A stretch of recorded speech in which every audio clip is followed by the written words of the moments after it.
Welcome back to the YouTube channel. Today I wanted to talk about 3 ways the Bible changed my business for the better. Let's hop right into it. The first way it did is basically by bringing to me the idea of being good, right? And this is something that I think I don't talk about enough, or maybe I have, but it hasn't been as articulate. So I really do want to articulate myself on what it means to be good, because it's not an easy topic to handle, especially at my age and where I'm at. I'm not the most successful person, so I can only really talk about me and how it's affected me, right? One of the ways it's affected me is business people who are not good to themselves are dangerous. That's something I had to realize. If I'm making a business deal, if I'm going to talk to someone, even as a client, not necessarily just like employees, I think it really has affected me when I start judging them on how they treat themselves. And I used to do this when I was really young to women, for relationships, people who I was seeking relationships from. I would start realizing, how do you treat yourself? And what do you think of yourself? For me, that was something that was really important. A self-esteem, but not only self-esteem, self-worth, and self-hatred, right? Because there's that other side of you don't want to admit it. Nobody wants to admit it. Nobody's on their Instagram, or at least people I see. I don't really see a lot of people on their Instagram showing off about how much they hate themselves. It's quite the opposite. They're showing how great they are and things that they've done, right? They're proud of themselves. But it can just be smoke and mirrors, and it has been smoke and mirrors for me, people I've seen so many times. So that's something I was wary of. Another thing is effort that you put in to being good. Like I said, the first way it helped my business was being good, because being good takes effort. And without effort, there's no problems. If that makes sense. Not that effort creates problems, that problems create effort. So if I'm not trying, that means I don't have anything to try to do. I don't have any goals, no ambition at all. So when I think about effort, I think about maximum. I think about going 10 times harder, just trying to do 13-hour days, things like that, right? Even similarly to today, the amount of hours I'm literally going to get today. When I realized that, okay, yeah, this is too much, I'm going to burn out all these ideas, that in its micro level, which is just an hour a day, 2 hours a day, 3 hours a day, effort in mini samples, kind of, is what life is about. Everything else for me in my life, at least what my life is about, everything else for me has been the smoke and mirrors that we talked about before. It's all just been scientifically neurochemicals going off. I don't know if that creates meaning. It definitely does. But it's not something that I felt was tangible, if that makes sense. I didn't feel it was real. When I'm at a party, especially when I used to go to a lot of parties, I felt great. It's not to say I felt bad at the parties. I felt great, but it wasn't meaningful. And separating those two things and saying what is meaningful, and for me, that's become effort. Without that, it's a problemless life, which is terrifying to me. And one of the third steps that I found that I've utilized within the idea of being good is, someone asked me recently, it's a bit of a story I have, where someone asked me recently to drink at a party. I was at this theater party, and someone asked me, why don't you drink? Just take this drink. And I told her as a joke, right? I said it in a joking manner, rather. I said, no, I'm disciplined. And she started laughing. I started laughing. I was like, yeah, it's funny. Yeah, I'm disciplined. And then she asked me, she was trying to hook me up with her friend. Same person tried to hook me up with her friend. I said, I can't do that. I can't go with her. I can't do that. It's no diss to her, but for me, I can. She goes, why? And I said, because I'm disciplined. And I think there was a shock in her face almost. Because I'm not necessarily just looking out for me. That's not what being good is, looking out for yourself. There is being good to yourself, being good to myself, right?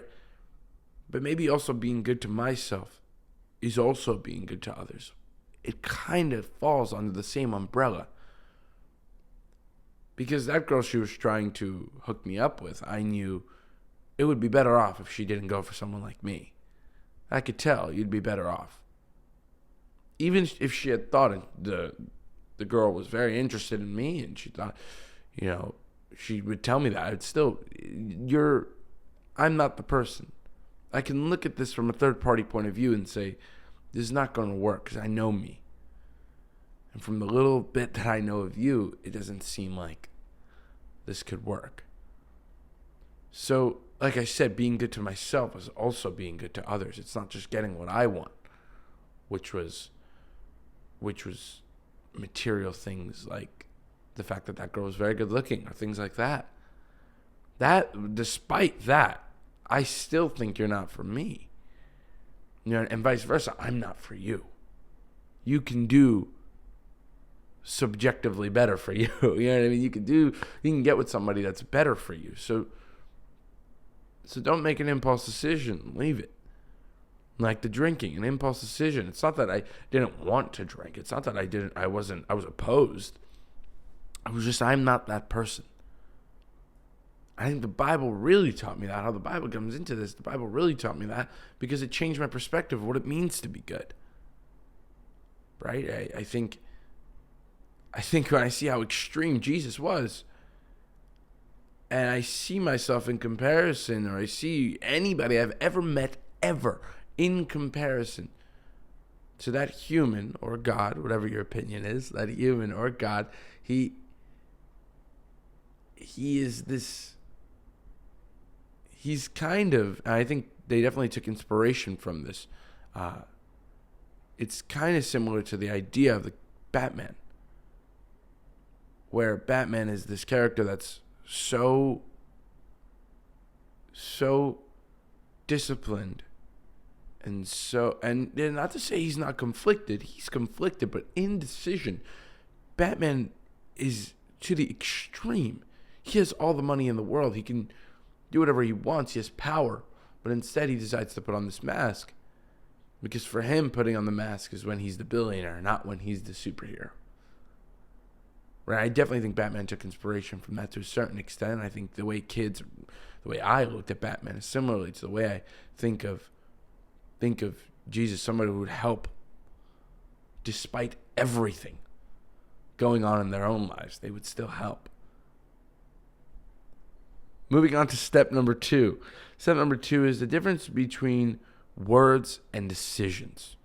This is another thing that really helped me out with my business, and I learned from the Bible. So one of the first steps that I found with that was I believe everyone should be in shape. How many people can you come up to and ask, hey, do you believe everyone should be in shape? And they'll be like, yeah, for sure. You can tell people who are out of shape and ask them that question, and even they'll be like, yeah, sure. You could ask me when I was out of shape. I know that for a fact. I would say, yeah, everybody should be in shape. But look at the decisions I've made. It's not to say that I can't have an opinion. It's to say that the difference between my words, what I say, how I say them, even my cadence, and my decisions, the decisions don't necessarily affect the words. And vice versa, the words don't affect the decisions. They're two separate entities. And that's what I realized in belief of God and belief of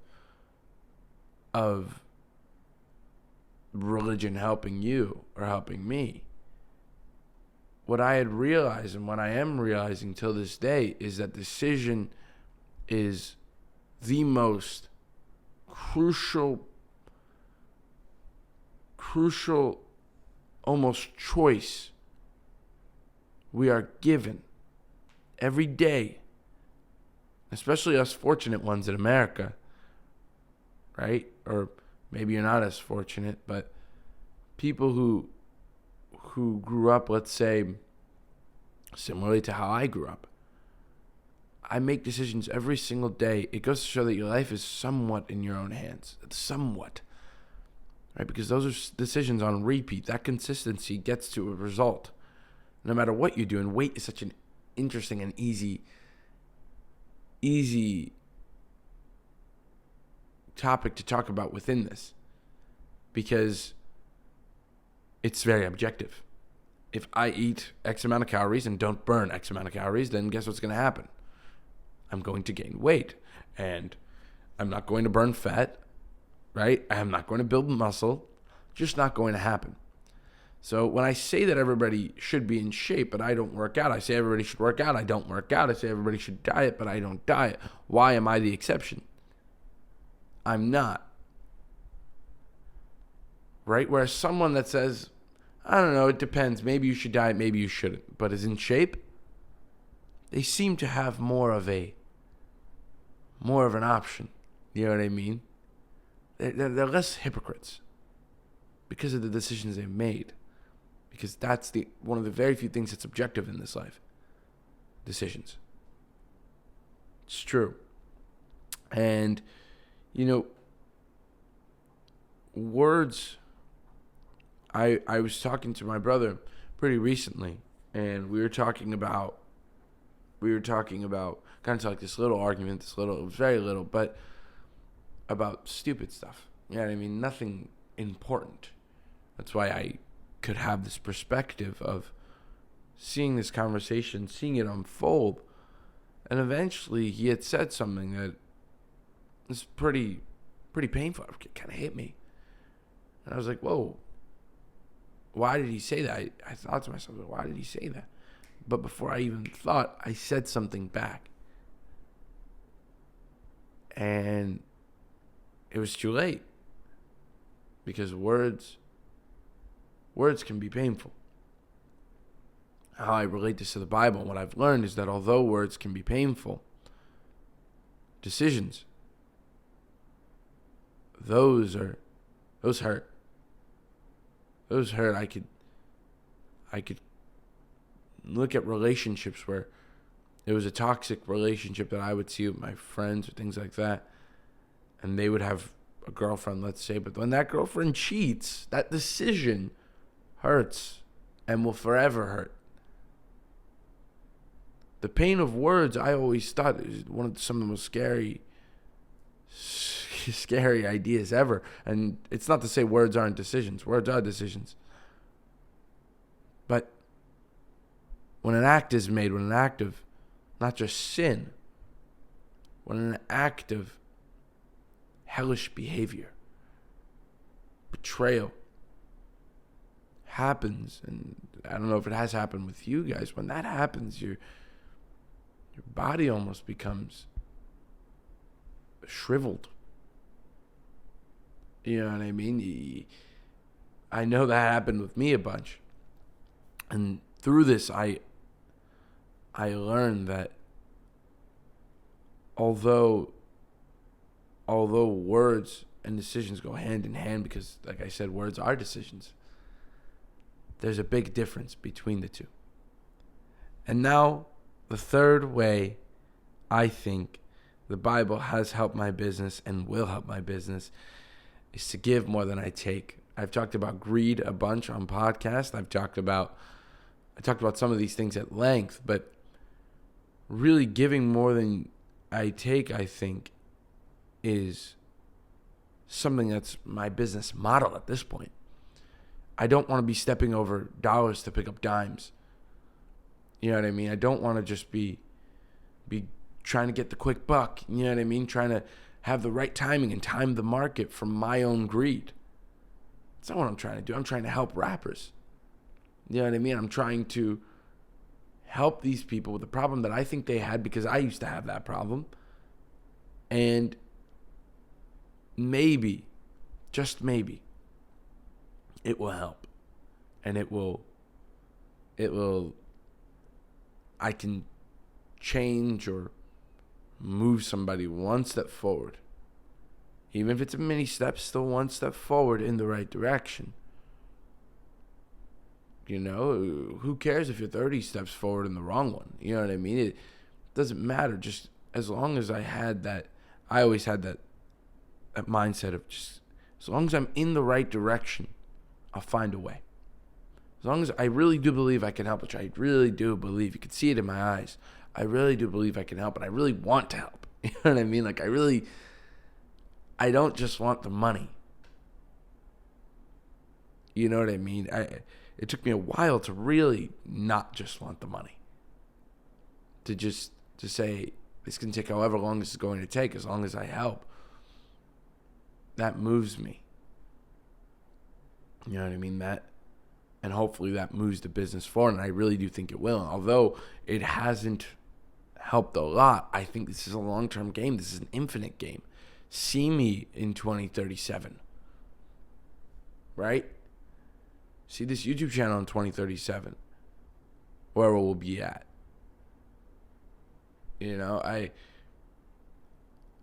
think that it's bigger than just, I think this business is more important than greed and money, and that I haven't put money on that pedestal. The Bible helped me with that one too, is seeing the difference between material things and what's meaningful.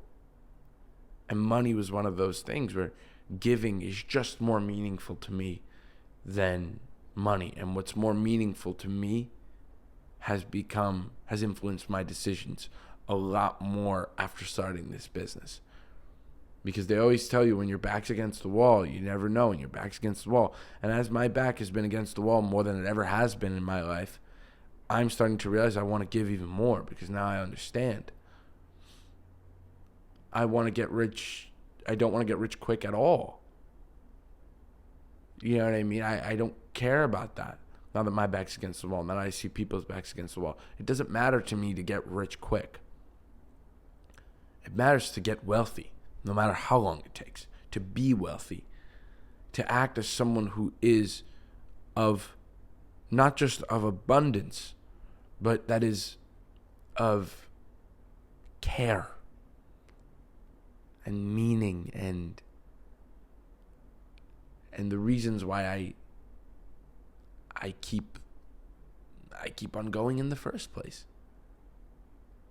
If I can incorporate that in my business and my spiritual life, and my business can kind of fuel the spiritual life and vice versa, then I think we have a great thing going.